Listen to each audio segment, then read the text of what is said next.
বন্ধুরা সবাই কেমন আছো?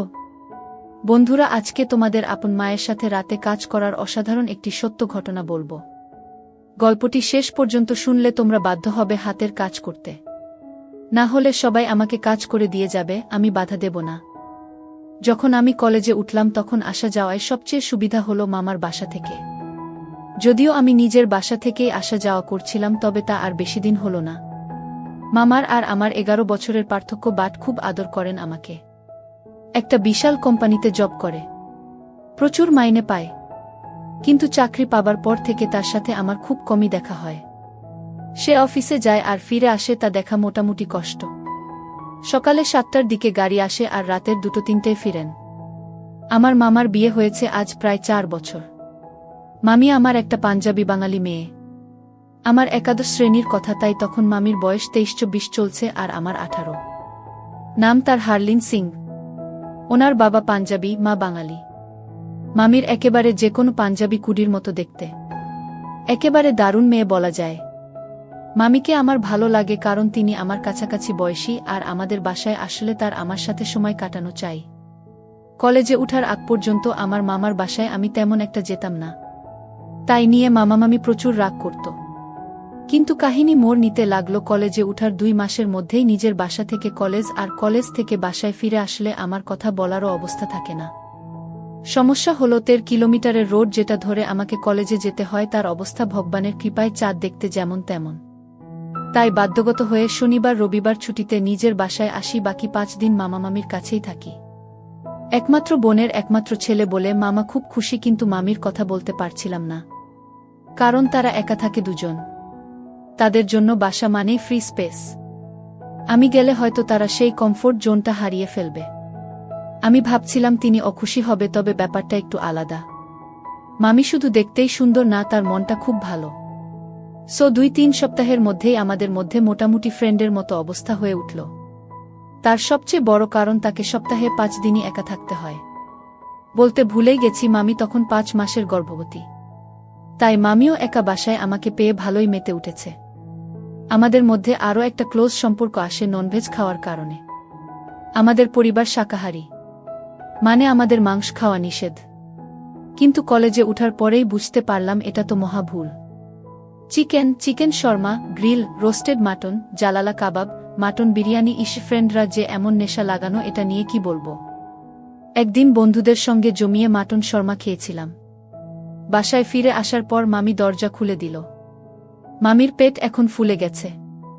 মামিকে কেমন আছো জিজ্ঞেস করে জুতো খুলে রেখে নিজের ঘরের দিকে যাব, তখন মামি বলল, এদিকে আসতো দিহান, আমিস কিছু বলবা মামি। মামি আমার হাতটা ধরে গন্ধ নিল। আমি বুঝে গেছি এক বিশাল ঝড় আসতে চলেছে। মামিত কোথায় থেকে আসছো?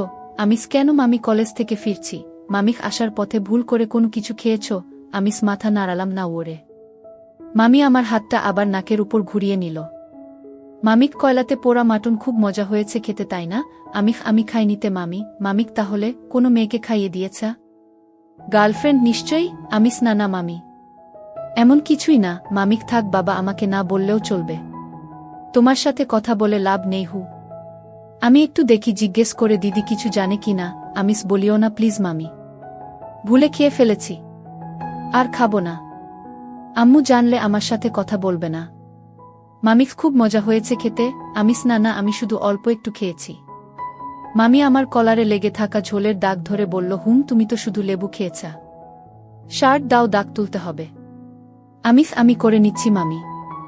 মামিস খুলে দাও। আমি মামিকে কলেজ ড্রেসটা খুলে দিলাম।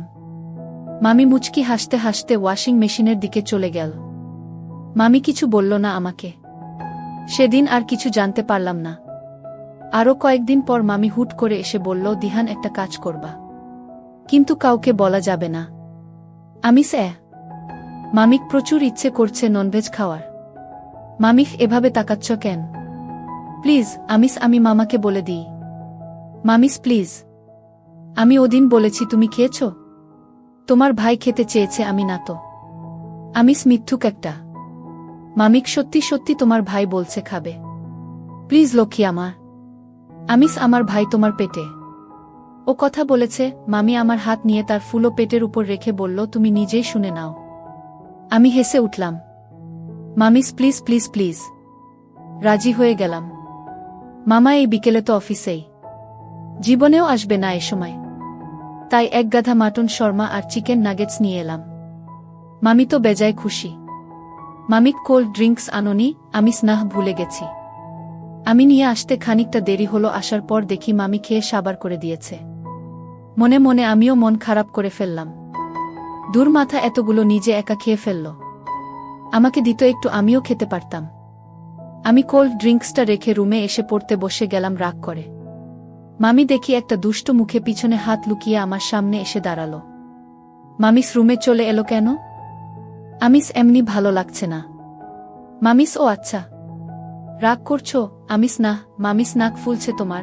একটা হাসি দিয়ে প্লেট ভর্তি ননভেজ নিয়ে বসল। মামিক খাবা? আমি হুম। মামিক বলে দেব দিদিকে? আমিও মামাকে বলে দিব। মামিক বলবা তুমি এনে দিয়েছ আর তোমার মামা আমার উপর রাগও করবে না। আমি আগে শাকাহারী ছিলাম না। মামি আমাকে দেখিয়ে দেখিয়ে মজা করতে লাগল। এদিকে লোভে আমার মুখ দিয়ে লালা বেরিয়ে গেল। মামি হেসে উঠল। এই নাও হা করো বলে আমার মুখের উপর থেকে 2-3 বার ঘুরিয়ে নিয়ে গেল। শেষবার যখন মামি মুখের উপর নাড়াচাড়া করছে, 2 আঙ্গুলে একটা মাটন নিয়ে আমি হুট করে কামড় দিয়ে ধরলাম। আর এই দুষ্টুমিতেই মামির আঙ্গুলে কামড় লেগে গেল। মামি গালে মাটনটা ছেড়ে দিয়ে হু করে হাতটা বের করে নিজের মুখে ঢুকিয়ে নিল। আমি তখন এই বিষয়টা খেয়াল করিনি, তবে পরে মনে পড়েছে মামি আমার লালায় ভর্তি আঙ্গুল খাচ্ছে। আমি তাড়াতাড়ি মাটনটা নিয়ে প্লেটে রেখে মামির কাছে এসে গেলাম।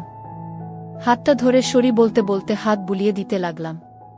কামড় খেয়ে মামির চোখে পানি চলে এলো। টেনে আঙুল বের করে কোনমতে আঙ্গুলগুলোয় হাত বুলিয়ে দিচ্ছি, ফু দিচ্ছি। মামি রাগ করে বসে আছে। মামি আমার হাতটা সরিয়ে দিল। আমি মনে মনে একটু ভয় পেলাম। মামি চোখ মুছে হাতটাতে ফু দিয়ে ওই একই মাটনটা নিয়ে আবার আমার মুখে উপর এনে ধরল। এবার নড়াচড়া করছে না, চুপচাপ হয়ে আমার দিকে মাটনটা ধরে রেখেছে। আমিস সরি মামি। মামি খা করো। আমিস সরি মামি। মামি আমার গালটা ধরে নিজের চোখে চোখে রেখে মুখটাকে পাউটের মতো করে বলল, হা করো, না হলে আমি কামড়ে দিব। আমি একটু নির্ভয় হলাম। মামির এই মিষ্টি কথায় হা করে দিলুম। মামি খাইয়ে দিতে গিয়ে আবার বলে উঠল, আবার কামড় দিও না কিন্তু। আমি হুম। মামিস চোখ বন্ধ করে স্বাদ নাও। আমি চোখ বন্ধ করলাম। মামি আমার গালের মধ্যে মাটনটা রেখে বলল, এবার মুখ বন্ধ করা। আমি বন্ধ করার সময় আমার মুখের মধ্যে মামির আঙ্গুল 3টে আবার অনুভব করলাম। আমার লালায় ভরা ঠোঁট দুটো মামির আঙ্গুলগুলোয় লেগে গেল। ইস, মামির আঙ্গুল দুটো কি নরম। মামিফ মজা আছে। আমি চোখ বুজে করলাম। আমার পর এবার মামি সেই আঙ্গুল দুটো দিয়েই নিজে একটা মাটন মুখে পুরে নিল। মামি শুধু নিজের মুখে মাটনটা রাখেনি, বরং সেই আঙ্গুল দুটো সহ চোখ বন্ধ করে একটা টান মেরে বলল, উফ, কি জিনিস, না খেয়ে লতাপাতা খাচ্ছি। মামির চোখে এক অন্য লেভেলের খুশি। মামি আরেকটা মাটন নিয়ে খেতে যাচ্ছে, তখনই আমার দিকে চোখ গেল। মামি আবার আমাকে আরেকটা মাটন তুলে দিল মুখে। মামিক দুজন মিলে খাবো, কিন্তু সিক্রেটলি। ডিল? আমি হুম। তারপর থেকে শুরু হলো আমাদের লুকোচুরি ননভেজ খাওয়ার মিশন। আর সত্যি বলতে এই ননভেজ খাওয়ার কারণে মামির সাথে অনেক বেশি বন্ধুত্ব তৈরি হলো। মামি আমার জুটা মাংস কেড়ে নিয়েও খেয়ে ফেলে। এতে আমার তেমন একটা সমস্যা নাই, কিন্তু যাই বলো, মামি একটা পাঞ্জাবি কুডি বলে কথা। মামির বাসায় 2 মাস হয়েছে থাকি। মামির সাথে এখন খুব জমে আমার। মামি আর আমার মাত্র 3 বছরের পার্থক্য হওয়ায় দুজনের চিন্তাধারাও সেম, তাই খুব মিশুক বলো। মামির প্রেগন্যান্সি এখন 7 মাসের উপরে। একই বাসায় থাকলে লক্ষ্য করা যায় যে মামির মিল্ক জমা শুরু হয়ে গেছে। একদিন হুট করে আমার কাছে এসে বলল, বাবু, একটা কথা বলা খুব দরকার। আমিস বলো মামি। মামিক বলছি যে মামির মিল্ক প্রডিউসিং স্টার্ট হয়ে গেছে আজ 4 দিন। মামি একটু লজ্জা পেল বলতে, আবার ঠিক হয়ে গেল। আমি তখন মাথায় এলো যা তাই বলে দিলাম, ওকে মামি, ডোন্ট ওয়ারি, কালকে কলেজ থেকে বাসায় যাব, তুমি টেনশন নিও না। মামিক ওলে বাবালে, আমার কিউট লক্ষ্মী একটা। খুব স্মার্ট হচ্ছে মামির সামনে বুঝি। কে যেতে দিচ্ছে তোমাকে? আমিখ যাব না। মামিখ চলে গেলে আমি একা হয়ে যাব। আমিস তাই বুঝি। মামিস তাই বলছি, তুমি তো দেখছই মামির মিল্ক প্রডিউসিং শুরু হয়েছে, তাই বারবার কাপড় ভিজে যাচ্ছে। কিন্তু মামির ওড়না পরতে বিরক্ত লাগছে, তাই বলছি ওড়না পরব না। তুমি কমফোর্টেবল তো? না হলে ওড়না পরব। আমি কেন আনকমফোর্টেবল হব? মামি শুধু জিজ্ঞেস করলাম আর কি। হলে বলে দিও মামনি ওড়না পরব। ঠিক আছে আমিস মামনি না মামি। মামিক ওহ বলতে ভুলে গেছি, তুমি আমাকে মামনি থাকবে। তোমার ছোট্ট ভাই যখন আসবে তখন চাইলে আবার মামি থাকবা। আমিস মামা শুনলে হাসতে হাসতে মরবে। মামিক মামার সাথে তোমার দেখা হয়? তুমি তো ঘুমিয়ে পড়ো মামনিকে একা রেখে। আমিস তুমি ঘুমাও না? মামি হুম, কিন্তু তোমার মামা আসলে কাঁচা ঘুম থেকে উঠতে কষ্ট হয়, তাই মাঝে মাঝে ঘুমাই না, একা একা শুয়ে থাকি। আমিস তাহলে আমাকে বলনি কেন? আমি তোমাকে কোম্পানি দিতাম। কলেজ তো সেই 11টায়। মামিখ আমি কি দরজা বন্ধ করে ঘুমাই? আশা করে থাকি তুমি এসে গল্প করবে। তুমি দেখো না আমি সরি খেয়াল করিনি। কালকে থেকে না আজকে থেকে তুমি আমি বসে বসে গল্প করব। মামিস এখন মামনি ঢাকো। আমিস এই যা আবার। যাহ পারব না, লজ্জা লাগে। মামিক লজ্জার কি আছে? মামি নামটা ও তো মামনি নামের কাছাকাছি। আমিস ওকে বাবা পরে বলবো। মামি আমার পিছনে এসে গলা ধরে বলল একটা আবদার করলাম তাও রাখবা না। আমি মামির এত আদর পাইনি কখনো। আমি যে পাগল হয়ে যাব পিছন থেকে যেভাবে ধরেছে। আমিস আহা রাখবো না কখন বললাম, পরে ঢাকবো। মামিস বুঝি তো আমি তো মামি, তাই সমস্যা হচ্ছে ঢাকতে। এখন যদি গার্লফ্রেন্ড হতাম তুমি আমাকে মামনি আম্মু বাবুনি কিউটি সব ঢাকতে। আমিস তুমিও না কি যে বলা। মামি গলাটাকে আরো জোরে গালে নাক ঘষে বলল প্লিজ মামনি ঢাকো প্লিজ। খুব ইচ্ছে করছে মামনি শুনতে। আমিস পরে ঢাকি। মামি আমার গালে কামড় দিয়ে বলল প্লিজ মামনি ঢাকো, না হলে গালটা কামড়ে খেয়ে শেষ করে দিব। গার্লফ্রেন্ডের জন্য কিছু রাখবো না। আমিস এখন না মামি। মামি হামি দিয়ে বলল একটু ঢাক দাও মামনিকে। দাও না এমন করছো কেন? আমিস ওকে মামনি। মামি খুশি হয়ে আরো হামি দিল। একটা নয়, দুটো নয়, 3টা দিল। মামিক থ্যাংক ইউ মাই বেবি। এরপর থেকে মামি আমার কাছে কামড় দিবে আর বলবে মামনি থাকতে। আর রাতে দুজন মামা আসা পর্যন্ত একসাথে থাকি, হয়তো আমার রুমে, না হলে মামির রুমে। প্রেগন্যান্ট এর 8 মাসের কাছেই মামির অবস্থা খারাপ হয়ে উঠল। সাইজ বেড়ে গেছে। মামি অসহ্য হয়ে উঠল কারণ তার বুকটা বারবার ভিজে যাচ্ছে। আবার একদিন গালগল্পের মধ্যে মামি 2বার ড্রেস চেঞ্জ করল, তবুও ভিজে গেল বুকটা। আমিও তার কাছে বসে বসে গল্প করছি। মামিস অসহ্য লাগছে দিহান। একে তো সারাক্ষণ কাপড় নষ্ট হচ্ছে, তার উপরে আজকাল ব্যথা করছে মিল্ক জমে জমে। আমিস কালকে ডাক্তার দেখাতে গেলাম, ও কিছু উপায় দিল না। মামিস তুমি কি ভিতরে ঢুকো আমার সাথে? একা একা ডাক্তারের থেকে কি পরামর্শ নিব? আমিস ডাক্তার তোমাকে চেক করে না? আমি থাকলে কি ভাববে? মামি বুঝেছি। কালকে ওভারসাপ্লাইটা বন্ধ করতে ওষুধ দিতে বললাম, কিন্তু বলল যে এতে সমস্যা হতে পারে। বলল নিজে নিজে বের করতে। কালকে আর আজকে নিজে নিজে করেছি, কিন্তু এখন ওগুলো ধরলেও ব্যথা লাগছে। আমিস দাঁড়াও, তাহলে একটা বাবু খুঁজে দিব, তাকে খাওয়াতে পারবে। মামিক মামনিও তাই ভাবছি, একটা বাবুকে খাওয়াতে হবে। আমিস কিন্তু নিজের বাবু তোমাকে দেবে কে? মামিক আমার একটা বাবু আছে, সে খাবে। আমিস কিন্তু ও তো এখনো তোমার পেটে। মামিক আমি এই বাবুর কথা বলছি। মামির আঙ্গুল আমার দিক করা। আমিস দূর পাগল। মামিক ব্যথা লাগছে আর তুমি হাসছ। আমিস আমি কিভাবে খাবো? আমি তো ছোট না, তোমার থেকে অল্প একটু ছোট। মামিক বোকা সাজো তুমি আমার সামনে। মামনির কষ্ট হচ্ছে তাও নেকা। আমিস আহা আমি বড় না। মামিক তুমি বড় হলে কি হয়েছে? আদর করি, প্রচুর ভালোবাসি, তাই বললাম। অন্য কাউকে বলেছি আমিস সো সুইট অফ ইউ মামি। কিন্তু মামি তুমি কি বলছো জানো? মামিক প্লিজ লক্ষ্মী আব্বু আমার। মামনির ব্যথা করছে, তুমি তো দেখতেই পাচ্ছ। আমিস কিন্তু মামিক তোমাকে কিন্তু বিন্তু খুঁজতে হবে না।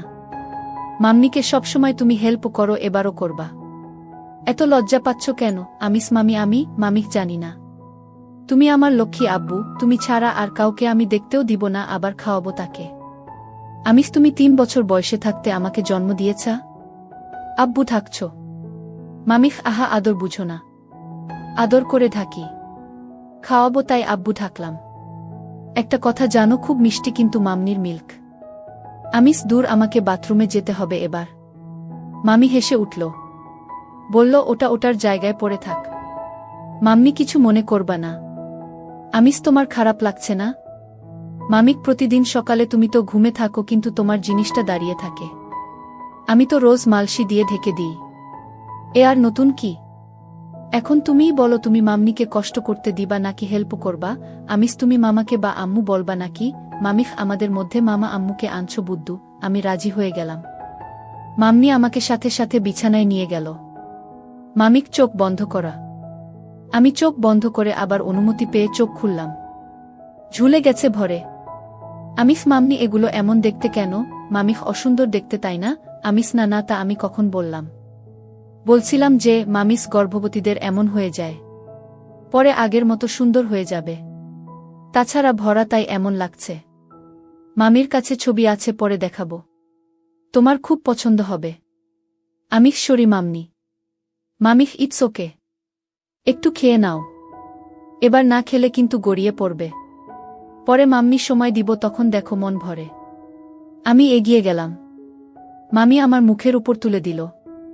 আমি কয়েকটা টান দিয়ে 2 ঢোকের মতো গিললাম। মামিক কেমন খেতে? আমিস খুব মজা মামনি। মামি আমার মুখ থেকে বের করে নিল আর বলল, তুমি তো খাবানা বলেছ। থাক, খেতে হবে না।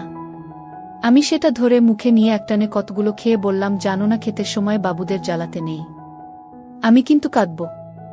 মামি হেসে উঠল, ওকে ছোট্ট বাবু, খাও, খুব খাও। আমি আস্তে আস্তে খেতে লাগলাম আর মামি আমাকে বাহুতে মাথা রাখতে দিল। অন্য হাতে মাথায় হাত বুলিয়ে দিতে দিতে খাওয়াতে লাগল। 4-5 মিনিটে মামির একটা খালি করে দিলাম। মামিক ভালো ছেলে, এবার ওটাও খালি করে দাও। আমি অন্য পাশে এসে ওটাও খেতে লাগলাম। কি জানি ইচ্ছে করে একটা হালকা পাতলা কামড় বসিয়ে মামির চোখের দিকে তাকালাম। মামি চোখ ছোট ছোট করে মুখটাকে একটু কেমন জানি করে তাকিয়ে আছে। প্রায় 2 সেকেন্ড পর আমাকে ধীরে বলে উঠল, আও। আরও 2 সেকেন্ড পর, দুষ্ট বাবু। আমি সব খেয়ে শেষ করলাম। মামিক, উফ, ছোট্টদের থেকেও দুষ্ট তুমি। তবে হালকা লাগছে। বুকটা একদম খালি করে দিলে লক্ষ্মীটি আমার। মামিক, এবার কি করবা করা। আমিস তোমার খারাপ লাগবে না আমি ওগুলো নিয়ে দুষ্টুমি করলে? আমিস মামনি বাথরুমে যাব। মামিক, আহা, চুপচাপ শুয়ে খেলা করো। শুধু খালি বাজে ধান্দা তোমার। আমিস, আচ্ছা একটা কথা জিজ্ঞেস করি? মামি, হুম। আমিস, তুমি মামাকেও খেতে দাও? মামিক, এগুলো তো তারই। আমিস, তখন কি করবা যখন আমি কলেজে যাব বা বাসায় যাব? মামিক, তখন নিজে খাবো। কি আর করা। আমিস, তুমি খেতে পারো? মামি খেয়ে আমাকে দেখালো। আমি হেসে উঠলুম। আমি এখন গিয়ে বুঝতে পারলাম মামনি চাইলে নিজেই খেতে পারে, কিন্তু তাও আমাকেই খাওয়াচ্ছে। মামির সিজারের মাধ্যমে বেবি হলো। দুজনই খুব সুস্থ। মামা মামি ওর নাম রাখল রিহান। আমি দিহান আর ও রিহান। 1 মাসের মতো আমি নিজের বাসায় ফিরে আসি, তখন মামির বৌদি আর মা মামির সাথে থাকবেন। আমাকে ফোন করে ফিরে আসতে বলল তাড়াতাড়ি। 8-10 দিন পর বৌদি আর মা চলে গেল। আমি বসে বসে আড্ডা দিচ্ছি, মামি আমাকে দাঁড়াতে বলল। আমি দাঁড়ালাম। মামি দাঁড়িয়ে কাছে টেনে ধরল আমাকে। আমিও কাছে টেনে ধরলাম। মামিক, সেই কবে থেকে তোমাকে কাছে টেনে ধরতে ইচ্ছে করছে? আমি আজ প্রথম মামিকে হামি দিলাম। মামি প্রথমে একটু মুখ তুলে অবাক চোখে তাকালো, আবার একটুতেই খুশি মুখ করে আমাকে হামি দিল। মামিক 6 মাস লাগলো একটা দিতে। ভিতু, মামি গলায় হাতগুলো টান টান ধরে করে বলল, খাবা? আমিস, এখনো খেতে দিবা? মামি, হুম। আমিস, রিহানের কম পড়বে না? মামিক, নাহ, পড়বে না। আমার 2টো বাবু আছে, 2টো বাবু খেতে পারবে। তুমি তো জানোই মামনি তোমার জন্যও রাখি। আমিস, ইস মামনি, তুমি আমাকে সবসময় জ্বালাতে এসব বলো তাই না? টপটা খুলে নাও। আমিস, মামি। মামিস, জ্বালাবো না বাবা, শুধু খেতে দিবা। আমিস, কি খেতে দিবা? মামিস, ইস কি ফাজিল, বুঝি না মামনি কি খেতে চাও। আমিস, কি খেতে চাই? আমিস, এগুলো এত কিউট কেন? মামিস, কিউট জিনিস কিউট হবে না তো কি হবে? মামি হেসে উঠে খেতে দিয়ে বলল, মজা করছা? চলবে। আমিস, চলবে। মামিখ, আজে বাজে চিন্তা করলে কান কেটে দিব, দুষ্টু ছেলে আমার। আমিস, উফ, বাথরুম থেকে আসি। মামি আমার চোখে বড় বড় চোখ করে বলল, মামনিকে কল্পনা করে হাতের কাজ করবা? আমিস, কি যে বলো মামনি। না মামিস, তাহলে মামনির কাছে থাকলে শুধু বাথরুমে যেতে চাও কেন? এরকম করলে জীবনেও আদর করব না। শুধু শুধু কতগুলো বাবুকে টয়লেটে ফ্লাশ করে দিবা। আমি হেসে উঠলাম। মামিস, ইস কি ফাজি ছেলেরে বাবা, সব বুঝে ফেলে। মামি, কলেজ কেমন চলে? আমিস, ভালোই। মামিক গার্লফ্রেন্ড খেতে দেয়? আমিস, গার্লফ্রেন্ড নাই। মামিক, এত ভারী সমস্যা। গার্লফ্রেন্ড বানাও। মামনি কি সব দেব নাকি? কিছু কিছু জিনিস গার্লফ্রেন্ড দিবে। আমি ঠিকই বুঝতে পেরেছি মামি কিসের কথা বলছে। আমিস গার্লফ্রেন্ড আবার কি দেবে, মামিক খেতে দিবে। আমিস ও আচ্ছা, কিন্তু এখন হুট করে কোথায় পাই গার্লফ্রেন্ড বলতো? মামিক চেষ্টা করো দেখ। আমিস ঠিক আছে, কিন্তু হাতের কাছে তুমি আছো, তুমিই হয়ে যাও গার্লফ্রেন্ড। মামি এটাই শুনতে চায়, আমি জানি। শখ কত মামিকে গার্লফ্রেন্ড বানাবে।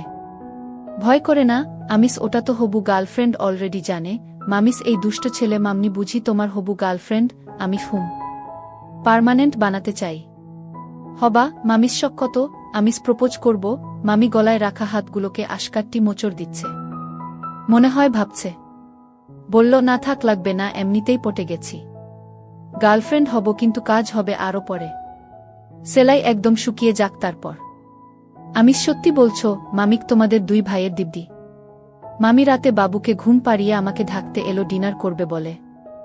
দুজন ডিনার করে টিভি অন করলাম। মামা এখনো আসেনি। মামি পাশে বসেছিল, কিন্তু আমাকে সোফার কোনায় আধা শোয়া করে নিজে মাঝখানে মাথা রেখে দিল। আমি দুষ্টুমি করতে শুরু করে দিলাম। মামিক এই দুষ্ট হাত দিচ্ছে কেন? আমি একটু খেলবো তাই। মামিস এগুলোতে তোমার মামার। আমিস, কিন্তু তুমি তো আমার। মামিস, আহা নেকা।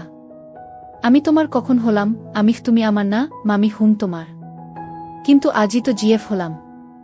আজই নিয়ে যাবা? আমিস, কি করব বলো? জিএফের গুলো কি সুন্দর আর কি তুলতুলে।